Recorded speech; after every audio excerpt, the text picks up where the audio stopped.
Mount Pleasant is one of the most popular cities to call home, and for good reason. My name is Alysha, I'm a local realtor here, and I love helping people explore different options for buying and selling homes. Stick around for a quick overview of the fourth most populous city in South Carolina and one of the fastest growing. Now, I always wondered how Mount Pleasant got its name because there's certainly no mountains in the low country. And it just got its name from an old plantation that was in the area. Again, I don't know where that name came from or why that one stuck, but it is, and that's what we call it today. It's about 90,000 people, and you're just across the harbor from historic downtown. So because of its close proximity to beaches and downtown, it is a very popular place, especially for a lot of water activities. So a little bit about where you're located. Mount Pleasant is just across the harbor from historic Charleston. So you're only about 15-20 minutes depending on where you're coming from. Then you've also got Isle of Palms and Sullivan's Island all within a 10-15 minute drive from you as well. Most people look at Mount Pleasant in two distinct areas. So the Isle of Palms connector kind of splits it in half. So you're either north of the Isle of Palms connector or south of the Isle of Palms connector.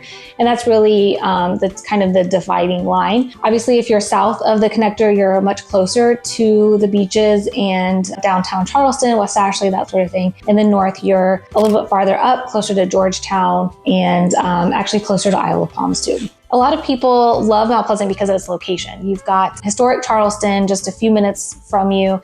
Then you've got the beaches only mere minutes as well. There's also world-class shopping and dining. For the history lovers, there is plenty to see and do. You've got Boone Hall Plantation. It's the oldest continuously working plantation in the country. They still operate as a farm to this day. They have tons of festivals and activities almost every weekend. There's always something to see and do out there, so it's really cool. Fun fact too, it's the site of where The Notebook was filmed, if you're a Nicholas Sparks fan, and Gone with the Wind. If the scenic drive up the oak trees is just gorgeous, and that's where they filmed Gone with the Wind. In addition to that, you've got the Charles Pinckney National Historic Site.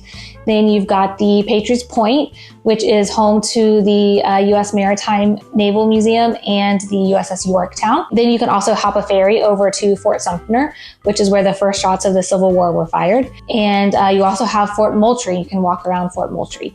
So there's tons to do in that arena, and one of the reasons why I love Mount Pleasant. Now, as mentioned, there's also plenty of shopping and dining. You've got the Mount Pleasant Town Center, which has over 65 retail shops, both local boutiques and some of your well-known brand name places. They have also over 14 different eateries, and you've got some phenomenal restaurants just in Mount Pleasant, one of which Page's Okra Grill, Ruby's Bagels. If you're up from the north, I hear it's the best New York version of a New York bagel that you'll find down here, and it is really good. And then you're not too far from historic Charleston, which has some world-class dining in and of itself. I love Mount Pleasant. It's just a vibrant area. There's tons of character there, always something to do.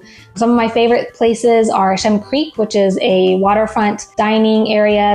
They have a boardwalk where you can walk out on the boardwalk and watch the beautiful sunrise and sunset. You can usually catch dolphins swimming in the harbor too, which is really cool. I also love kayaking and boating from out there as well. There's just, even if you're just sitting at one of the waterfront restaurants, it's great people watching because you get to watch the boats go by and kayakers and watch for dolphins. It's really, really cool spot. Now, because of its location, you are going to pay a pretty penny to live there. The average home price in Mount Pleasant was about $900,000. Now that is some of the highest in the greater Charleston area, minus maybe the peninsula. Then again, depending on the neighborhoods, Shem Creek, again, a very popular, beautiful neighborhood. You're looking at about $875 average home price. Some of the most notable neighborhoods, you've got Old Village and Shem Creek. So I put those together because they're very close proximity to each other. Old Village is exactly what you think it is. It's the old part of the town. Beautiful old historic homes. There's also, I love it because it's a very walkable area. You've got tons of great coffee shops and eateries just within your walking distance. And then of course you've got Shem Creek just down the street. So if you want to live in the Shem Creek Old Village area, you're looking at a starter home of about $1 million,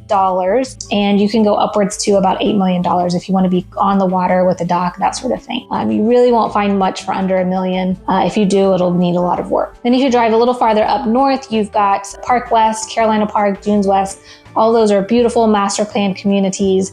Average home price around there is about $915,000. Again, depending on where exactly. There's some gated communities and some beautiful, gorgeous waterfront houses as well that will run upwards of $3 million. As far as grocery shopping, You've got plenty to choose from. You've got your staples, Harris Teeter, your Publix. Some notable places, you've got Whole Foods. There's only 2 Whole Foods in all of Charleston, one of which is here in Mount Pleasant, the other one is in West Ashley. Then you have the only Trader Joe's in all of Charleston, the only one here in Mount Pleasant. And spoiler alert, they're actually putting up another one in North Mount Pleasant. So if you live in Mount Pleasant, you're gonna have 2 Trader Joe's and the rest of Charleston has none. My personal favorite way to spend the day in Mount Pleasant, I like to get up, grab a quick bite from the Vintage Coffee Cafe. They've got some delicious breakfast burritos. Then head over to Shem Creek, launch my kayak, and I love to explore all the different intercoastal waterways. I might even go walk along the beach in Sullivan's Island. Definitely stop at Paige's Okra Grill for some dinner, and then hit up the Trader Joe's on my way home. Well, that's all I have for you today. I hope you found this video helpful. If you have any questions about Mount Pleasant or any area in Charleston, please feel free to reach out to me. I'm here to help. My name's Alysha again. Thanks for watching.